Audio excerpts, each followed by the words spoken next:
This video is an introduction to the video that I want to make about the dialectical relationship between chaos and order, tradition and modernity, and Evola and Hegel. So I will simply set the broad context. First, I would like to say that truth, absolute truth, is artistic, religious, and philosophical, and each mode of this expression of truth must flow through all the other modes. So our art must become philosophical,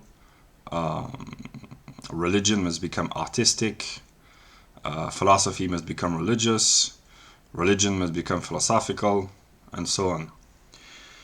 And my purpose is to bring philosophical understanding within religious and artistic feelings and representations. Second idea. People usually think that art, religion, and or philosophy are some sort of escapes from reality, whereas they are actually the full inclusion of all realities. So, yeah. Third idea. I will briefly summarize or give a broad overview of the modern political and geopolitical context in the Western world.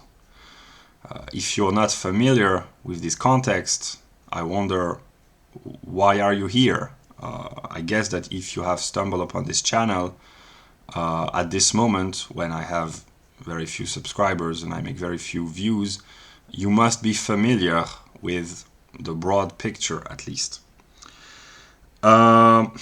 Europeans, and by Europeans I mean what the anthropologists qualify as European Caucasoids, namely whites.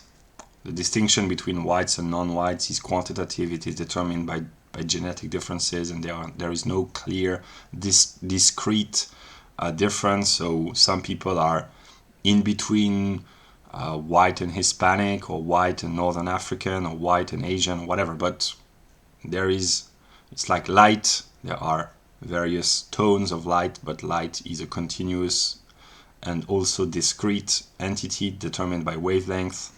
So, yeah, what we call whites.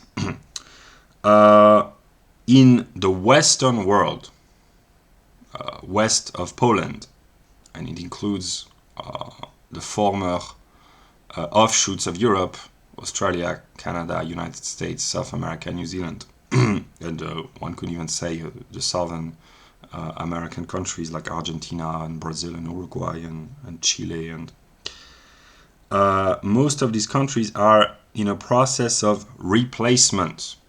The native populations is being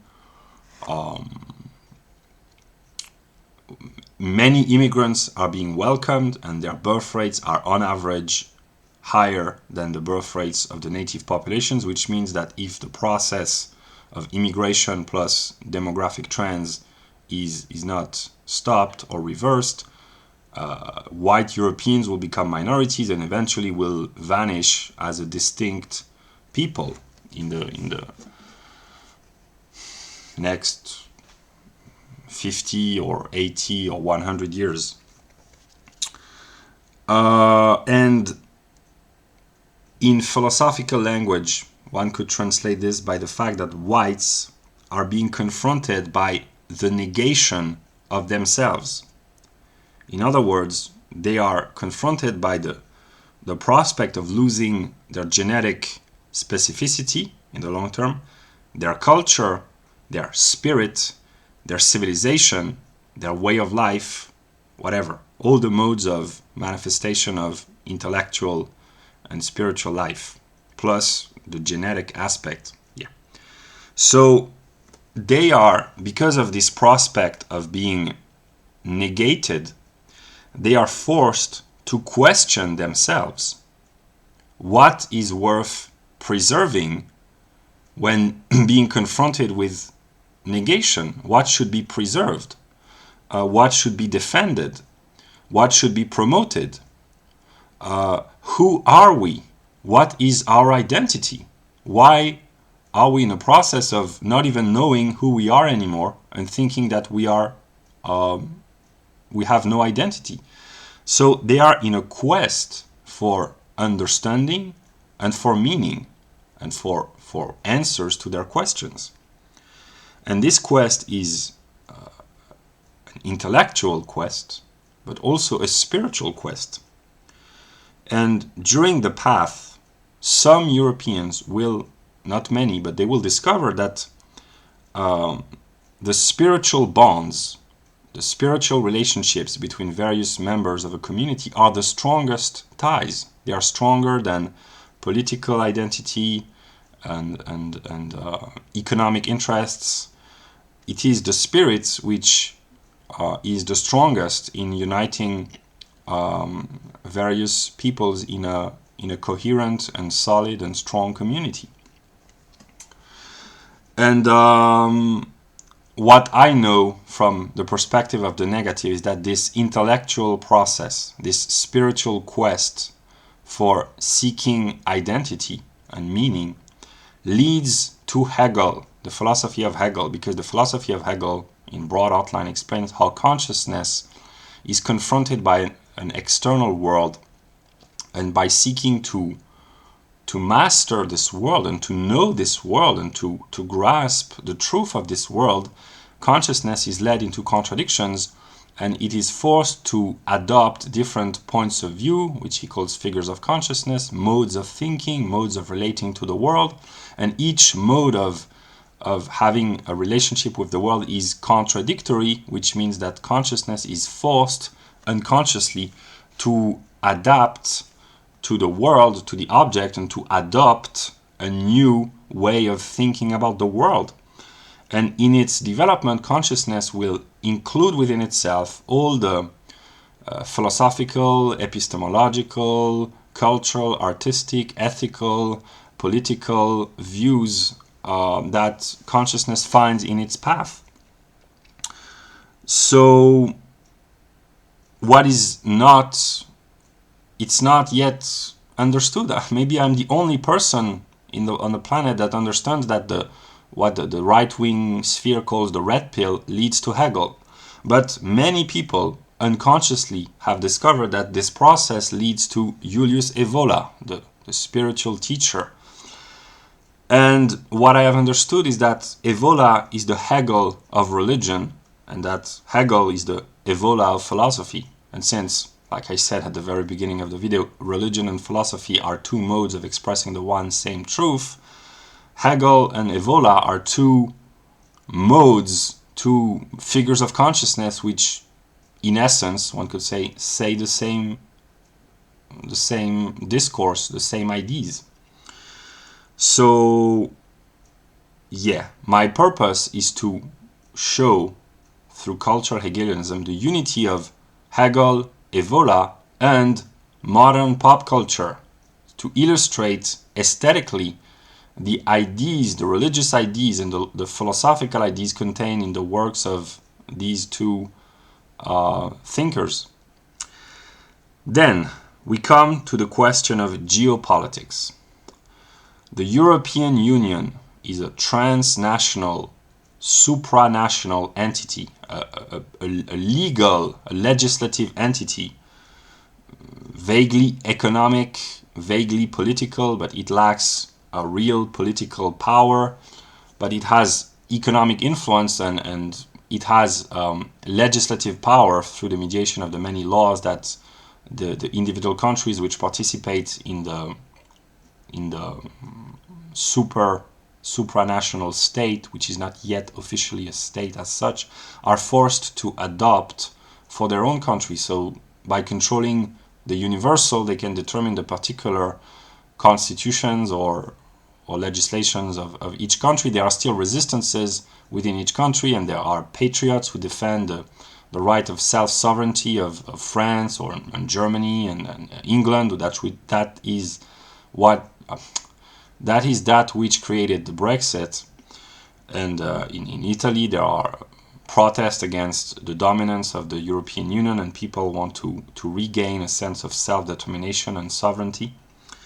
Yeah, so what I've understood in my negative path is that when people talk about the European Union or Europe, when the ordinary person speak about Europe, what he or she means unconsciously is the replacement of native Europeans and native European culture and spirituality. They do not mean it, of course, but if the logic of the European Union, which is indifference to origin, welcoming of people all over the world, acceptance of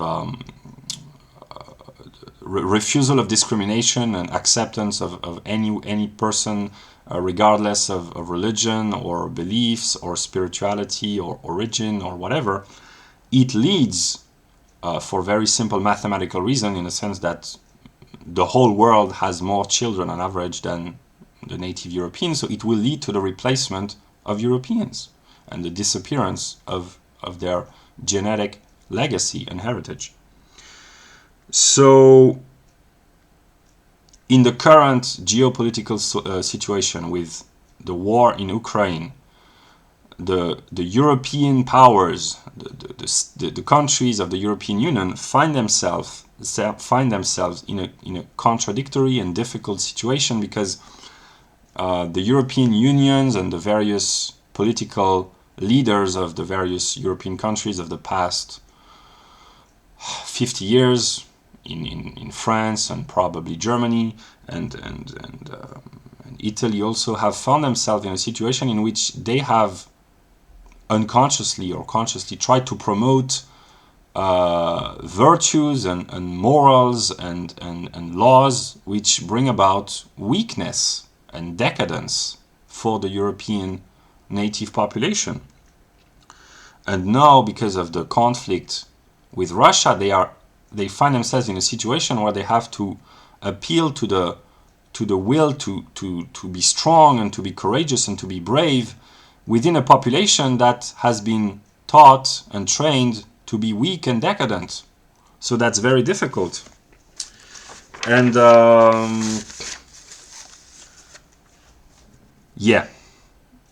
Zelensky, the comedian becoming a national hero, he wants to fight for the freedom of Ukraine, and that's courageous and admirable.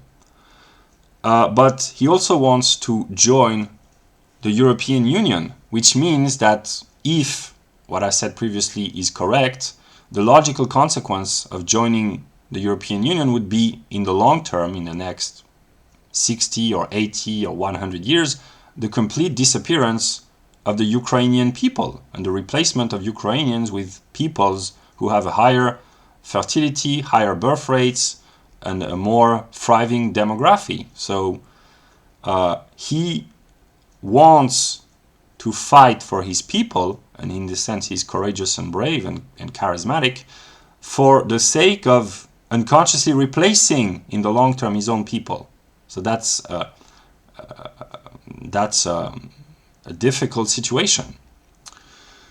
And Russia, in the fringe white nationalist circles, Eastern Europe is seen as a haven for oppressed whites, and the region on earth where whites are still a majority and they are not yet on the path to demographic suicide or demographic replacement. So some whites believe that they can find a new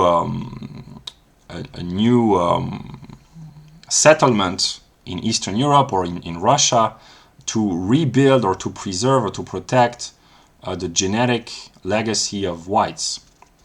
And now Russia brings forth a war between white countries. So on a global scale, whites are confronted by the threat of a demographic annihilation. So an ordinary mind could say, well, whites could unite, not against others in a negative way, but at least to have the will to preserve their own biological and cultural and spiritual and political and civilizational entity and being. And in the prospect of this threat of collective erasure, they still find somehow the will to fight against one another. So also I read in an article in the news that Putin was some sort of proponent of ethno-nationalism because he wanted to unite the ethnic ethnic Ukrainians and the ethnically Russian or vaguely assimilated to Russian peoples of Eastern Europe into a greater Russia, so that he's moved by ethno-nationalism, although strictly speaking Russia itself is a multi-ethnic state with many particular groups of various peoples divided by ethnicity and religion and culture, so that's quite complex. And so Putin is motivated partly by ethno-nationalism, and the European Union despises ethno-nationalism, and Zelensky is a popular hero, a courageous man, and a dialectical hero, but he's unconsciously motivated by ethno-masochism, because to join, although I think he's Jewish, but it's not important, that Ukraine joining the European Union in its current state of moral and legislative situation would bring about the replacement of Ukrainians, like it has been bringing about the replacement of Germans and French and Belgians and Dutch and Scandinavians and yeah, it's less important in some southern country, but the demographics is catastrophic in Spain and Italy, and yeah. So yeah. But the broad picture, what I believe I have seen, is that the negation of Europe produces the negation of the negation, because by questioning their identity and their sense of belonging and their the need to preserve what is worth preserving, some Europeans are reconstructing, re-establishing an identity as Europeans. So the process of erasure brings about a process of assertion. It's in a dialectical unity. And the rightly conscious Europeans, in the process of becoming European-minded people, they see the negative aspect of the process, but they do not see themselves as becoming strong Europeans, an embodiment of European values and culture and spirituality. They do not yet realize that within this process, the process has forced them to become great Europeans. And what many people do not realize is that Europe, as a spiritual entity, had never existed at any time in history. Some pagans think that before the advent of Christianity, before Greek and Roman civilization in the forests of Germany or wherever, there was a primordial spiritual unity. That may be possible, but the conscious reunification and reestablishment of a spiritual bond between the Europeans is and has never been seen before, and it is in the process of becoming actual and effective. And by unconsciously seeking to preserve their identity, Europeans and whites all over the world are producing the history of themselves and their people, and they are producing a tremendous amount of wealth, a wealth of knowledge, and because they think that they need to write the history of Europe and to explain how things got wrong and to list all the great European men and inventors and scientists and military leaders and heroes. And this is an unconscious process, but it is bringing forth the entire consciousness of Europe in all its aspects. Political, biological, ethical, civilizational, mythological, philosophical. We are witnessing the rise of histories of the white race. It had never been produced before. It's a moment in the process of world spirit through the particular aspect of European identity becoming conscious of itself. We are witnessing the rise of a white bibliography, which means the translation in books of the ideas and the logical categories expressing the truth of the white race. So when one has this vision, one realizes that the negation of Europe in the image of the refugee, which is considered by the right-wingers as an invader, this refugee or this immigrant, the process of which he is a part creates a counter reaction among some native Europeans, which bring about their becoming conscious of themselves as European in their spiritual depth and strength. And without this process of replacement, Europeans would not be in the process of becoming irreplaceable in the form of the Hyperboreans. And I know that I will live long enough to witness the return or the birth of the Hyperboreans, and I am dedicating my modest efforts to this bringing forth of this divine consciousness among Europeans. And there are modern day men and women. I'm speaking only about the European situation, but it will be true throughout all the world. But the Hyperborean is a European particularity. Hyperboreans only exist within the European context. They will come to life as gods and goddesses living in